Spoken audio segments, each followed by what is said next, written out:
So, Janine, before we go ahead and kick it off with questions, can you just tell us a little bit about yourself, why Brooklyn Robot Foundry, and then we can launch into questions. Sure. Thanks for having me, Brittany. Hello, everybody. So my name is Janine Harper. I'm living in Brooklyn, New York. Let's see, I became acquainted with Brooklyn Robot Foundry because my daughter was taking classes there when she was about 6 or 7. And I was just really impressed, like how happy she was every time she came home from the classes. Um, I had found out about the franchise opportunity while I was working as a data scientist at IBM. And I had been working in tech at that point for about 3 to 4 years and was really dismayed by the lack of diversity that I was seeing in the groups that I was working in. To me, Brooklyn Robot Foundry seemed like a really great opportunity to be able to share my love of all things tech and work with children.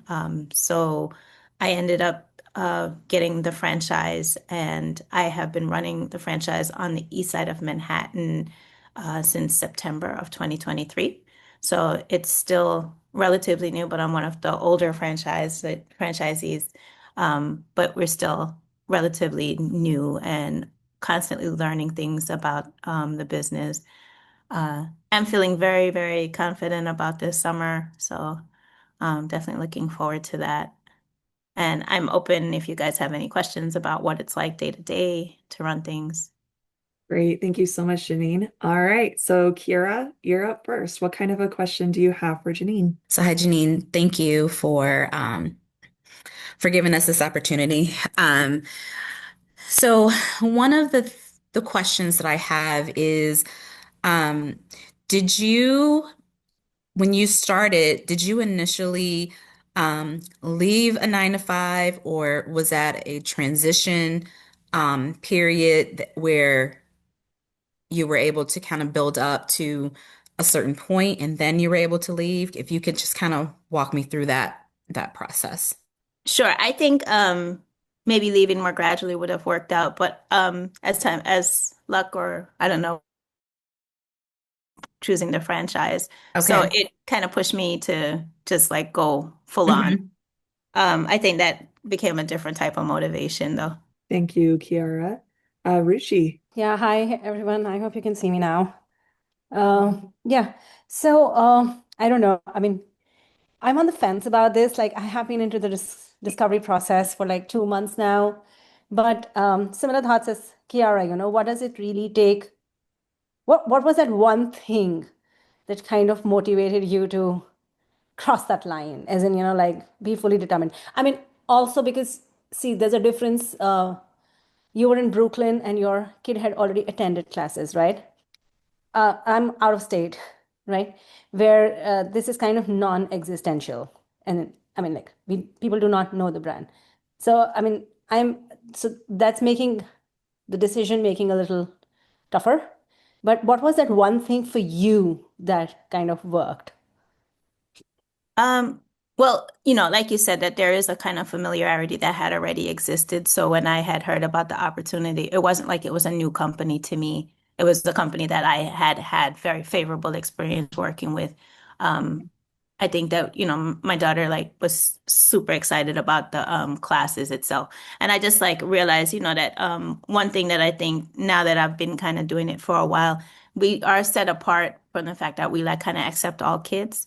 And it is a very like kind of nurturing environment. It doesn't have that like very much like bro kind of atmosphere or something like that. That sometimes, unfortunately, is like associated with things that like are tech, particularly for young children. So I think that was definitely something that made this like particular franchise stand apart for me. Uh, Jean, how does a day in life look for you? Like a typical day? I don't know if you have a day job or this is the main part of your work. Like, how does a day look for you? So this is my main job now. Basically what I'm doing during the days is doing outreach. So sometimes that's by emails, and sometimes it's actually like trying to make visits to different schools to talk to decision makers at different schools when I'm trying to like push them over the fence to like take our programming in for after school or something like that. And it's also like answering lots of emails from parents, we have some camps coming up over the holidays, so they have questions. So like answering those things. So part of it is dealing with the day-to-day of like the classes and managing the teachers. I now have 10 teachers working for me. So managing the teachers, making sure that they have their certificates up to date and those kind of things. But then there's another part where it's kind of like the forecasting, like looking ahead. You're always like thinking 1 or 2 seasons ahead to kind of thinking about, so because we're mobile, it's for me. And then in New York City, like the rental of locations is kind of like always a big concern. Being able to make sure that there's spaces that are appropriate and available for the time periods I need. So sometimes that means like making visits to different sites and checking out different things. Um, so yeah, day to day. And then occasionally I am teaching. So I do like if somebody's calling in or there's I work with a lot of high school and college students. So there's finals and different things, emergencies that they have that sometimes you have to I'm the person who kind of covers for them. So sometimes that's part of my day in the afternoon to do like coverage for after school classes as well. And then also making sure like to stay on top of inventory to make sure that we have everything we need to get through the weeks. Yeah, that makes sense. Yeah, thanks. Thank you. Kiara, you're up next. So I think that one of the things that um, has me on the fence is finding locations and with, the competition in the area. So can you tell me, what one, do you have that type of competition and how do you position Brooklyn Robot Foundry in a favorable light that customers are choosing you? And I guess the second part is how are you finding locations? Okay, so as far as trying to position us in a favorable light, I think one thing, because I have been in business now for a little bit over 2 years, I do think that I'm benefiting from word of mouth because we do get friends bringing in friends and those type of things, and parents talk amongst each other. So I think that that has helped just providing consistent services. Like, definitely when I started, enrollment was very low, and it was something I worked on, but sometimes we'd have very, very small intimate camps because I didn't have the numbers, but making sure that you can like kind of deliver, I guess the go through all the motions to deliver something that is a high quality product that parents find and that they would want to talk about. So that definitely helps. Now, as finding locations, this is tricky because I feel like, a lot of times you have to weigh different factors of locations. You want places that, for me at least, considering my market is Manhattan, I have to think about the location of the subway. I'm sure, like, wherever you are, you may want to think about things like parking or other things like that to make it as easy as possible for parents to be able to bring their children and not have to worry about things. So like, I mean, I think you want to weigh certain things. And like one thing I was doing was looking at where other camps had held their services before, and then sometimes just inquiring there to see if they had any additional classrooms. Sometimes you could find classroom space in schools over the summer. Sometimes they'll offer that to you. Churches have a lot of like community space that you can rent. But I would say definitely think outside the box because like I've had sometimes like partnerships with, places that I wouldn't necessarily have thought ahead of time would have worked out. Like right now, my fun days are going to be a school was about to be demolished and like they have postponed the demolishment so that we can use the classrooms there. So um, that was an opportunity that just came up because a parent who had the classes had tipped me off to let me know about that. So, I mean, Okay. it's a temporary solution, but it works for the moment. And I think one thing that you want to do is constantly be on the lookout for locations and always ask people. The real estate thing in Manhattan is a completely different animal. So I would imagine that you might have a little bit easier time wherever else you are. Okay. Thank you. Mhm. All right, Ruchi, do you have a question? Janine, how long would you say it took for your business to become cash flow positive for you? Okay, that's a great question. I would say so the first year when I started, it was September. So that wasn't a full, that year doesn't really count to me. It wasn't a full year. So it was the second year. Okay. So 2024, you mean to say? yes, yes. Okay. Okay. So that included the summer camps that you did or post the summer camp season? So the first year that I did summer camp, I think it started to do well towards the end, but it definitely was a very, very slow start to begin with. And then now the second year, I was getting much bigger numbers, and I think that had to do with like possibly growing, like doing better marketing and growing within myself. So it was that second year that when things started kind of turning around for me. So I definitely feel like, you want to be prepared for that. And I think that's probably the case for a lot of businesses. I mean, Yeah. if you maybe are like a master at social media is something that I'm still struggling in, taking classes and working to get better at. But I think, yeah, that would probably be what you would be looking out for. Understood. Thank you so much. All right, Naginder, back to you. Yeah, so I wanted to ask Janine, so what's the share based on a kind of an average over the couple of years that you have been running, share of the kids coming from like after school versus a day camp or a summer camp? Like, how would you maybe split the business share between coming from just the daily after school type work versus coming from kind of a daily camp or a summer camp type? I'm sorry, you want to know how do I split the work or? No, how much of the business is coming from Oh. uh, the daily after school activities versus is it a 50-50 split, or most of it is coming from summer camp, but some coming from the after school? For me, I'm getting a lot of income from the fun days, the school holiday camps, and summer camps tend to, because you're with the child for more time in the day, so then those are ending up to be where I'm making most of my income. But one thing I will say is that the after school definitely helps to spread the word. Like if kids are enjoying the after school and you're a presence within the school, then that can help to bring in more children to the camps and to the other things. They all kind of like feed into each other. And then you can let kids know while you're doing after school, hey, if you really love this, you can have a birthday party with your friends and that kind of thing. So I see they kind of feed into each other. But as far as like where I'm getting the most stuff, the profit is coming from those longer camps, like the day camps. Awesome. Yeah, thanks. All right, Kiara, back to you.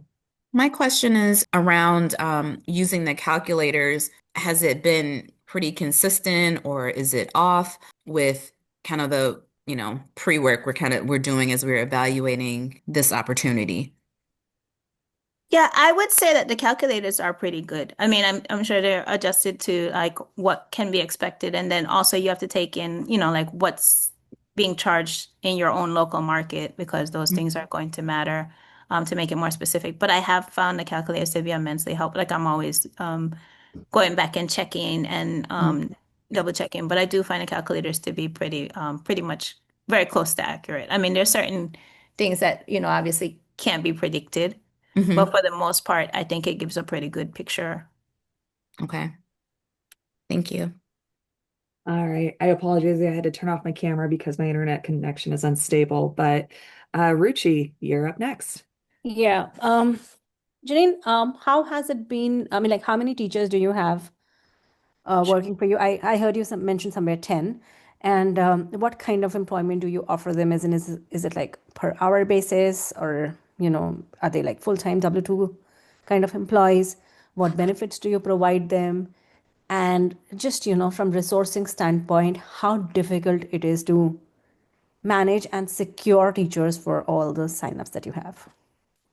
I use a tool called When I Work. I think a lot of people within the franchise use When I Work. So it's really nice because you can put your schedules up and make open shifts, and then people can choose a shift for themselves. So you don't have to worry about like moving people around. I think sometimes I only have to put pressure on people when nobody has chosen a shift. That's in the case of the camps that we have. For the school residencies, I do want to keep the teachers consistent. So I have one teacher going to the school for the period of 12 months, as much as possible, one or two teachers, the same two teachers, so that we can help to build a relationship with the school. I don't want to keep sending different people every time. So those would be like somebody has to kind of commit for the 12 to 13 weeks. And obviously we know that, people get sick and different things happen. So that's why I say like I kind of make myself the backup. That's not necessarily something that you would have to do in that case. I now have 10 teachers. six of them are college students, four of them are high school students.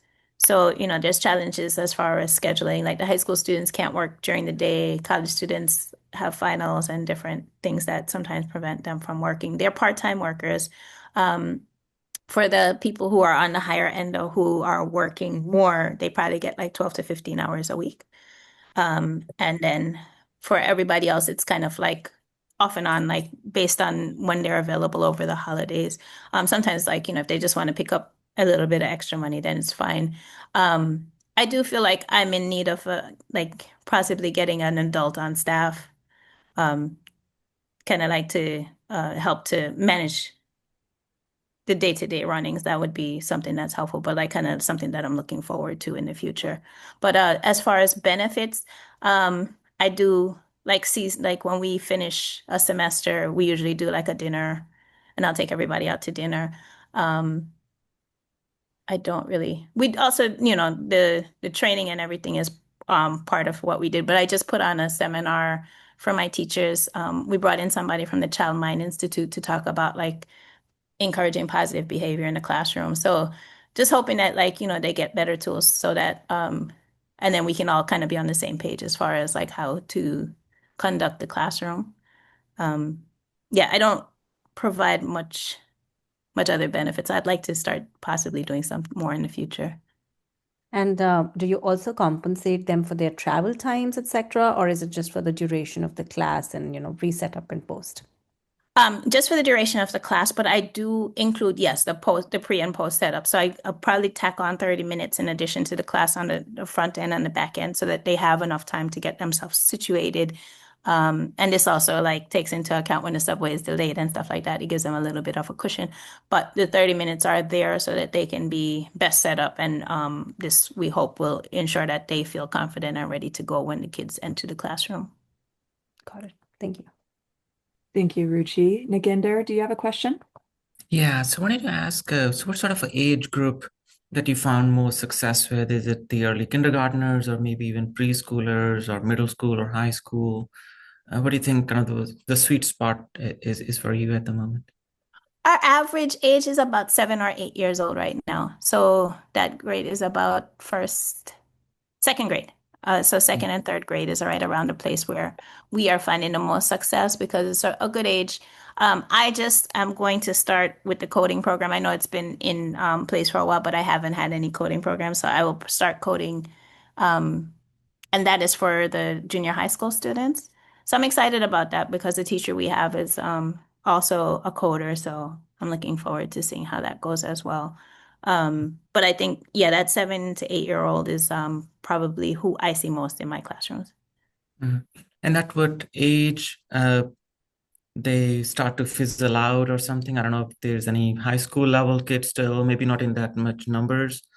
Uh, like what is Well, your maximum age where you saw kids kind of maybe getting involved in some other kind of learning programs?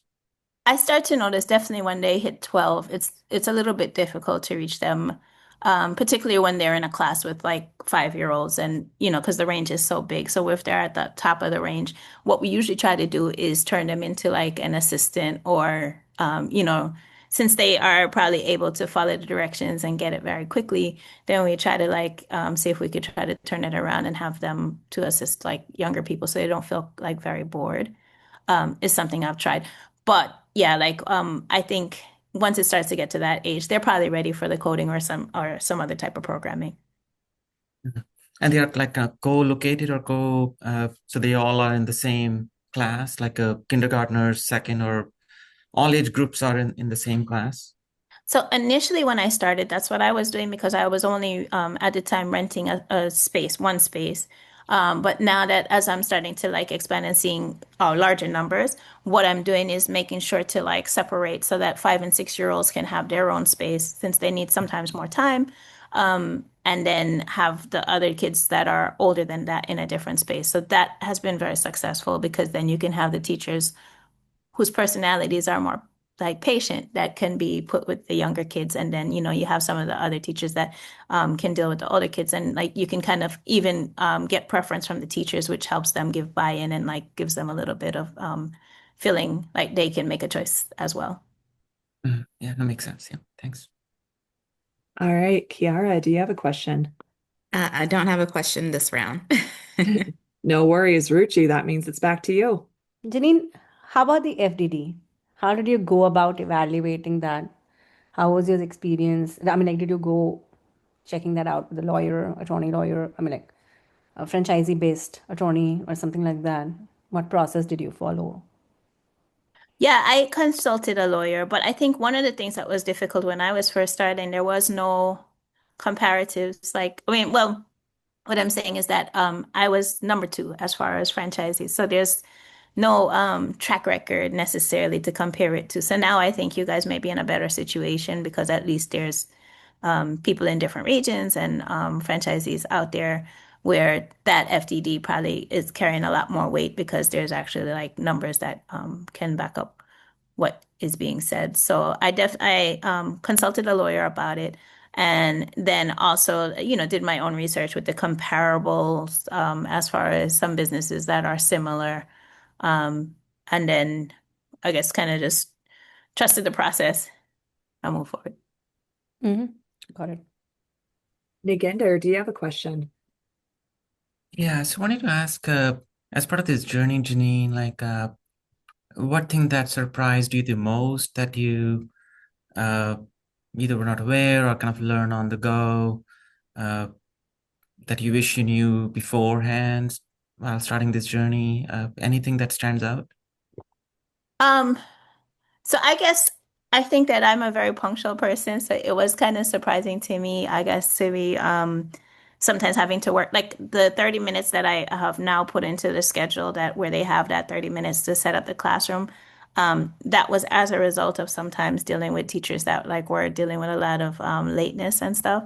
So it was just to me, I think a little bit surprising that like the different levels of like what people were considering punctual, but it's like when you're dealing with the school system, the bell rings at this time and it's going to ring at that time every day. So there's no like wiggle room or there's no like leeway. So that was part of the reason why I had kind of changed how I scheduled people to kind of take into account for that. And I think, it's also like learning how to keep, because I had never managed people before. So that was also something that took getting used to, um, being able to be empathetic, but understand that like I still have a business to run and I still have contracts that I need to fulfill. I need to have people show up at a certain time at a certain place in order to be able to get paid, right? So how to like kind of let people understand that and let them also like feel as though they're kind of part of it and want to succeed or want you to succeed. So that took a lot of getting used to. And I'm still working on it, but I think definitely I feel a lot better than when I first started. Yeah, yeah, no, thanks. Yeah, I appreciate sharing your experience. Kiara, back to you. Do you have a question? I do. So, um, as a new owner coming in, is there any advice you have for us or things that you did that you would offer as advice for not doing when we're getting started? I think I was throwing a lot of money like at some of the social media stuff, not really understanding how like placing ads and doing things that I didn't really understand how it works. So probably would have like pulled back on that a little bit. Um, Definitely making sure that you are becoming part of whatever community if you're in. I mean, if you're a parent, it makes it a little bit easier to show up to these things. But if not, like you definitely want to like try to figure out as soon as possible who's who and which schools you're interested in, which schools you're targeting, and becoming a part of the community as much as possible. And that means like, yeah, like showing up to the meetings, showing up to the festival, showing up to the different things so that you can get to meet people on a just like a more like less with the sales, like hard kind of sales thing, but just more on an organic, like we care about children and finding like relationships based on that. And then those kind of help you to lead to other things. But I think definitely think like kind of implanting yourself in a community as soon as you can is really, really key. All right, Ruchi, do you have a question? Yeah, Janine, going back to my question about, retaining teachers, have you had the same set of teachers or, like it's been like 2.5 years in business now, 2 years, couple of months. Um, do you think you have recycled or people, how's the retentivity in terms of, employees? Yeah, it can be difficult. I think so. The teacher I've had for the longest just let me know that she got to study abroad, so I'm very happy for her. But then also like now I like trying to figure out how to replace her because that's the person who I started my first class with. So. I would say one thing that I've done summer internships and I've used the City College of New York in order to get summer interns, and some of those summer interns will stay on.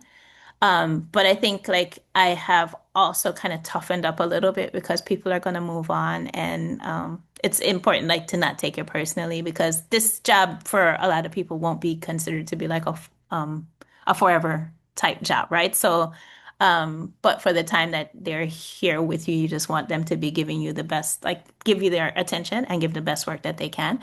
So, but I guess you always have to be open to the fact that people are probably going to move on, and particularly when you're dealing with students, um, there will be probably better opportunities. I do try to make sure that people stay as happy as you can keep them. So, like snacks are a big part of that, I think, or making sure that people can get their breaks to try to keep the morale up, and then also listening, trying to make sure that I'm able to hear like when there's concerns or if, something happens in the classroom that I become the person who advocates for the teachers. And I hope that like this kind of creates a sense of like loyalty or, but at the end of the day, you can really lose sometimes good people. So you kind of have to be ready to, stay optimistic and keep looking. Mhm. All right. Naginder, do you have a question? Yeah, so I wanted to check with you, Jean, like how did you decide on the pricing model? I know Brooklyn, of course, would be, or Manhattan would be a different place and it's very geographically dependent.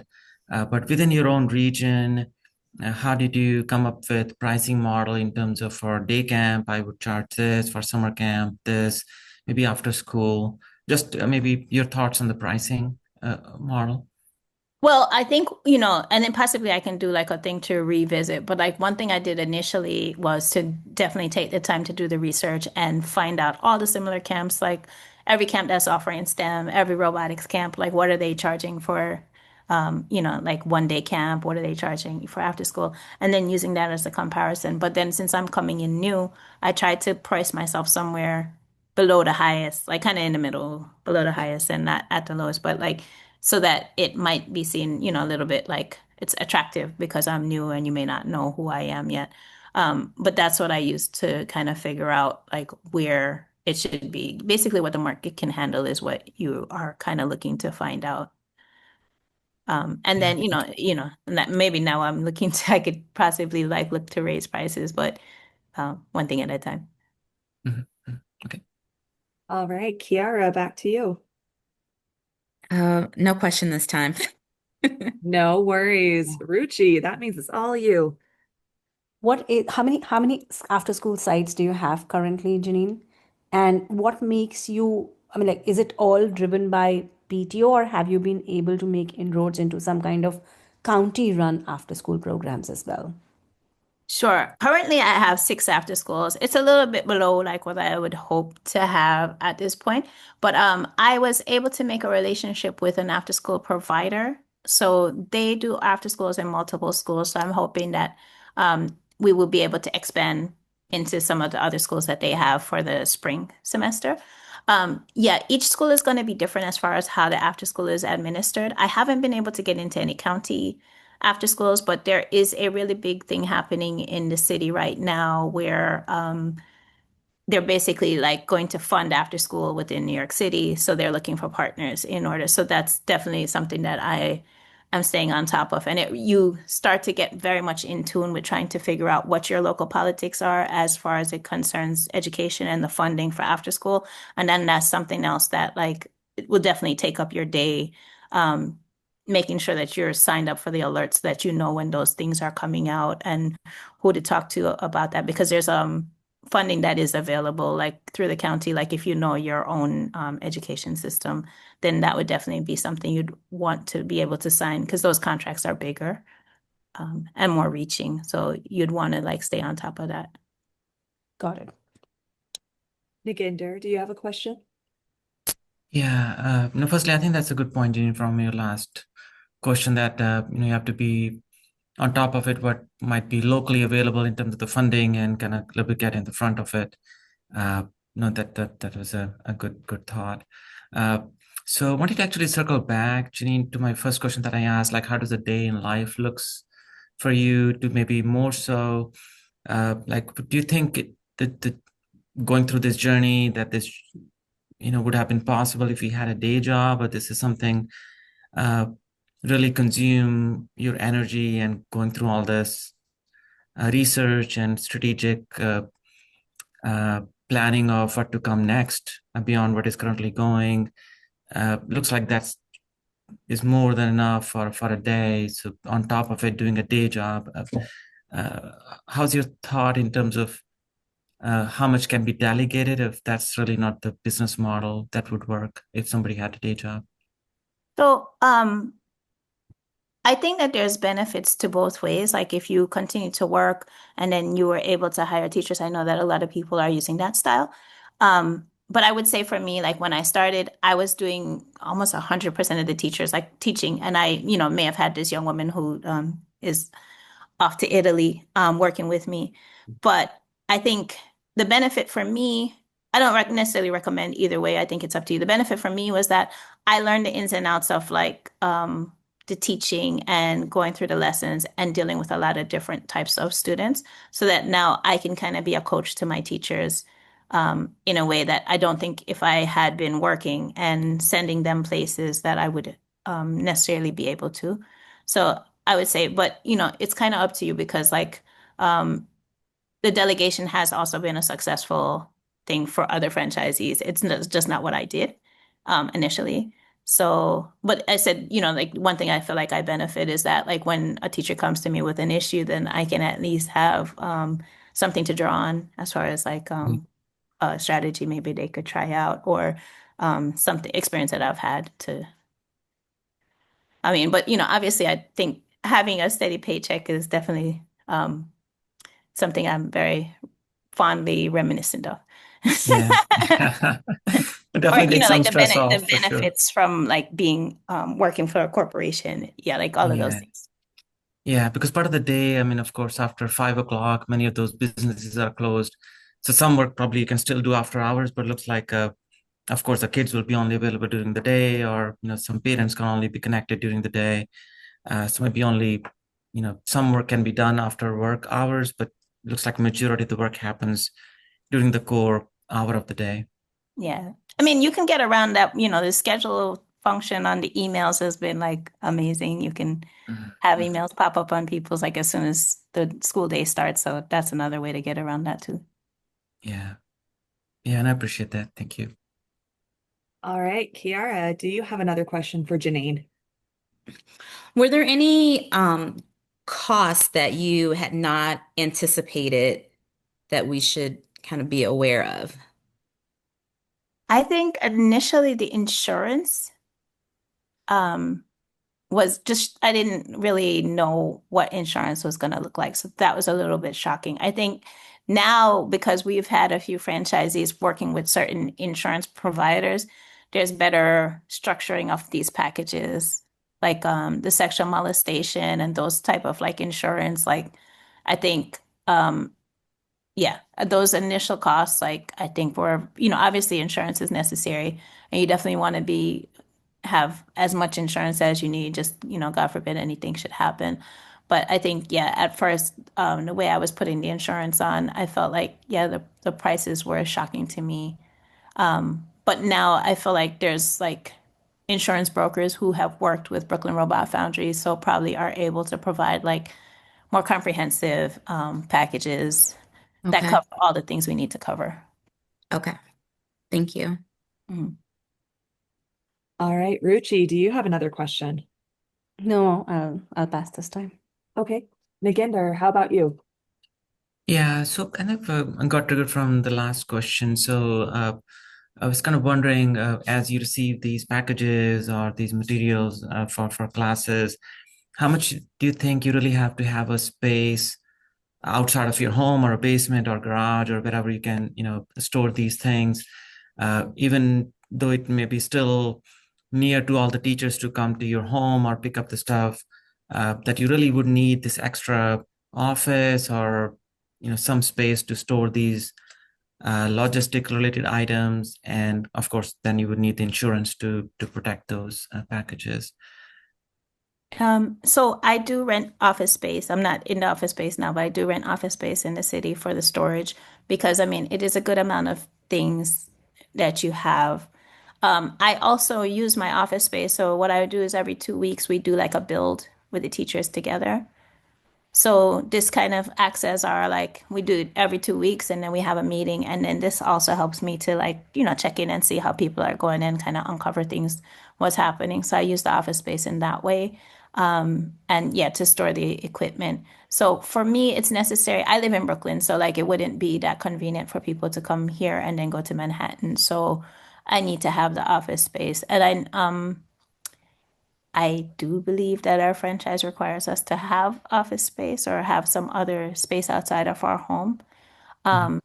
What I would say that you could kind of make it into like a team building plus like storage space or something like that. And I know that I think that something has changed where some people are using their office space to actually have classes. My office spaces would be too small for that, but I think for the new franchisees coming in, if you can have that, then you don't have to worry about looking for locations to hold camps. Yeah, that makes sense. Yeah, thank you. All right, Kiara, do you have another question? Um, no, not this time. Okay. Ruchi, how about you? Yes. Janine, how do you project your growth? As in, where do you see yourself, progressing with this? As in, what are your goals? How fast are you progressing towards them? Where do you see yourself probably a year or two down the line? A year or two down the line. Okay, so I would hope that at that point I would be kind of maxed out as far as having a bigger hold within my territory and potentially taking over another territory within that time period. Mhm. I would hope, yeah, that I would be operating multiple campsites and have relationships with these locations so that it would be a lot easier. Like you're not starting fresh every year. That these relationships would be like kind of for deeply embedded, and I would be able to just count on using certain spaces like time and time again. And like sometimes I've had a little bit of I guess, uncertainty. So I'm hoping that in a year or two, those will be gone and people will understand that, like they can see that the business is extremely viable and it's a benefit to have it around. So like I'd want to have bigger partnerships, potentially with organizations or museums within New York City, where those can help to bring in other children. But like basically what I'm looking for is to have a partnership where we can do the classes for free. I have a small like partnership right now with New York Public Library where we do that. And I'd like to build more things like that, where it's like you're able to like we're able to get paid from some other organization and then allow children to experience the classes for free. Like that was what one thing that I would hope to build more partnerships like that going forward. Good question. Naginder, do you have another question? Yeah, no, I think most of my questions and through others, I think they have been answered. No, really great talking to you, Janine. Good luck, and this was really uh, a good learning experience hearing directly from you, who is, going through this journey. So I appreciate your time. Thanks. All right. I have an- Kiara, that yes, means I that. have another question now. You spoke about when you were cash flow positive in that time frame. What time frame were you able to replace your corporate income, or has that time come? Oh, I'm moving towards that. I was a data scientist, so I haven't been able to replace my corporate salary just yet, but I'm getting closer. Okay. Before we let you guys go, then, Janine, is there anything else that you want to share with them that maybe they haven't asked that you would think would be a good thing to share? I definitely feel like you would want, if you do decide to move forward with this, make sure you have a network of people, experts that you can count on because there's going to be a lot of legal issues, new territory. Um, yeah, have a network of people that you can kind of draw upon, people who understand the educational landscape wherever you are, so that you can have like a little bit more insight, not just on what's happening today, but what's coming. Uh, Hmm. and people who can kind of give you the tips or kind of let you know where there may be needs that you're not able to see. So, we have like a CEC, so like community school boards or those kind of things, like kind of make sure that you're plugged in with those places. Okay. Sure. Thank Thank you. you so Thank you much for for your your time time. and sharing. Yes, Thank you. absolutely. Best of luck to you, whatever you do. All right. Thank Thank you. you. Thank you so much, everyone. Take care.